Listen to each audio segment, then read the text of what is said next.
Good afternoon, one team. To channel your excitement and spread the good spirit, I wrote this poem and I want you to hear it.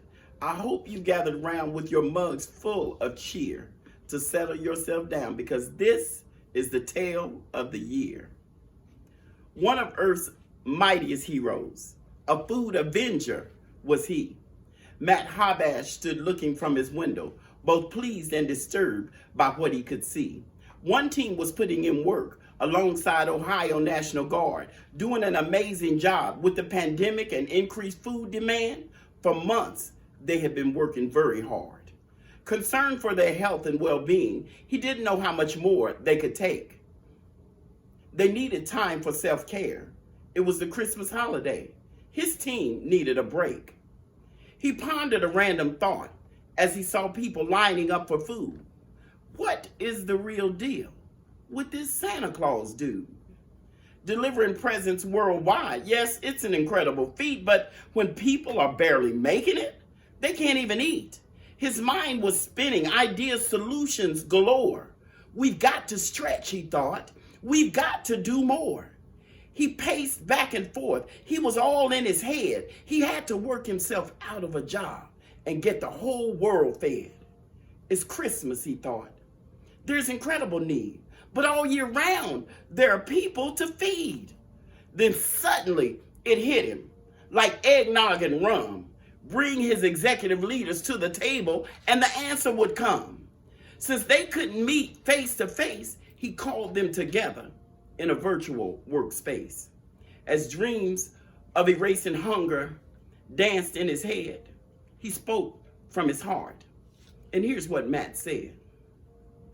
To end hunger, one nourishing meal at a time, while co-creating communities where everyone thrives, we must work harder to close the food gap. Families are starving while their children sit on Santa's lap.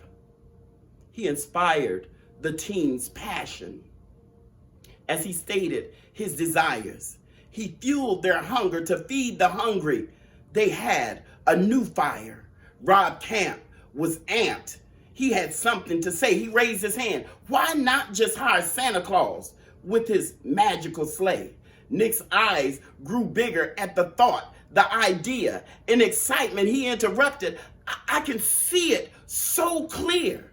Since we're upping our game with AI and drones, why not utilize Santa?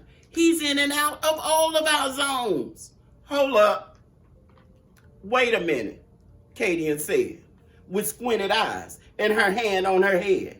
Santa comes with reindeer and more than one elf. We have no elf protocols on the HR bookshelf. What a risk, liability, equity. How would that work? They went back and forth. It drove her berserk. Nick told her, look, we have no details, just one major fact. If we take this chance now, we make a major impact. Use your imagination, he told her. Get out of the weeds. If we all work together, this plan, it could succeed. She said, well, I'm going to do due diligence. That's what HR will do. She took a drink of water, though she thought it's high time for a brew. Marilyn was a wreck. She'd been pulling her hair with media deadlines, policy updates. Her schedule was a bear. She peeped over her glasses and talked with her hands. Will Santa wrap his sleigh conducive to brand? Will he wear our swag and not that big red ugly suit?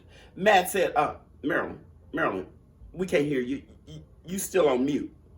Dave Daniels and Brad Draper said, we have to agree. The addition of Santa Claus, it just may be the key. He has well-trained workers, lively and quick. We could add new sleigh technology with magical reindeer hitched. Nick said yes, and we could add hybrid-powered rocket boosters as a part of the contract with GPS parking sensors and an e-reader mount to access pantry track. Matt jumped up. This could mean tripling yearly distributions of 66.5 million pounds. He started doing the Dougie and hitting the wall. I like the way that sounds. He called, "Come Emily, come Arvin. Does the funding align?" Said Arvin, "The budget has seen a strong incline. I reviewed the numbers. I took a closer look. Our profits are strong. There's lots of cash on our books." Emily had honed relationships. She had positioned them to ask. Kate and Kelly wrote grants. They were up for the task. Donor lists were updated. Jared was checking them twice. Thank yous had been sent out. It was reported without doubt. Emily looked at Matt. She was pleasantly pleased. We met development strategies with the greatest of ease. My team's on top of it. We're hitting all goals. The capital campaign is reaping bankrolls. Matt said, "Then we're all in alignment. We're all on one accord. Call up Santa Claus. Get his elves on board." A work order was submitted to hire Santa Claus. HR verified his identity and then sent out the call. Santa was excited. His elves seemed unsure. They all set about for the first day grand tour. And it was the week before Christmas at the Mid-Ohio Food Collective. The one team was ready and had only one objective: to feed hungry neighbors. In each county, all 20, there was an excess of food, protein, dairy, and produce aplenty. Operations was excited and Rebecca was geeked. The pantry was loaded. And the volunteers, their smiles were on fleek. Reclamation and warehouse sorted, lifted, labeled, and repacked. Ohio National Guard had a plan of attack. They stacked emergency boxes a mile high, back to back. Maintenance was on deck like a well-oiled machine, sanitizing, sterilizing, thoroughly and frequently wiping everything clean. Tom McAbee had squeegee in hand, wore a Santa Claus hat, inspecting the facility with the white glove test. He checked high-touch surfaces. He did it with care, making sure that the coronavirus couldn't live there.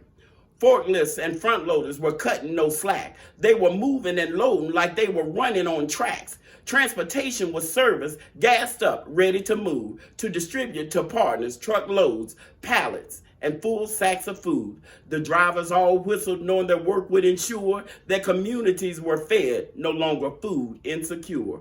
Food assistance outreach had no time for naps. Enrolling families for benefits, Santa said, "Oh snap." The elves were astonished, amazement in their face. They had no idea that humans could work at such a dizzying pace.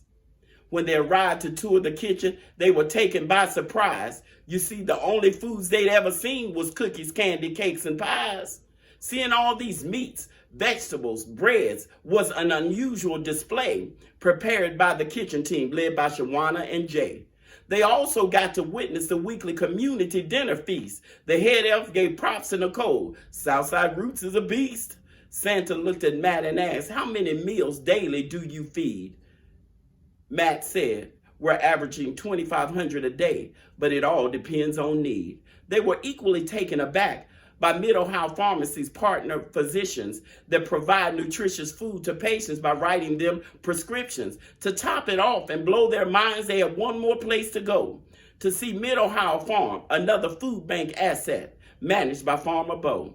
He schooled them on fresh produce and the hands-on food education plan. He told of the market, lockers, vertical towers, functioning ecosystem, and hoped they could understand.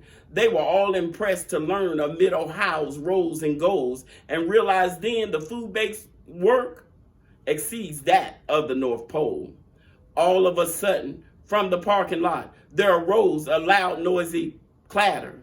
Everyone ran out to see, as Santa said, "Elves, what's the matter?" They were in the sleigh and lamented to Santa, "Apparently you're tired, dazed, and confused. We about to be out. We make toys. We do not distribute food." The chief elf in charge tried to negotiate in hopes that they would remain, but the deal breaker was when HR refused to pay them in candy canes. Santa looked at Matt, apologized. "I'm afraid our contract won't stand. You see, the elves do all of the work at the North Pole. They were the major part of my plan. If they desert me now on Christmas Eve, it'd be a disaster. It would foster unbelief." Matt sort of chuckled. "I understand. If you gotta go, then peace." The jolly old man smiled ear to ear. As he took off, he gave a long sigh. "I wouldn't be surprised if I passed them next year delivering food around the world from the sky." Matt was proud of his team, their phenomenal work. He then expanded his grin. One team, you're amazing. Thanks for all you do. As always, you've outdone yourselves again. Happy holidays.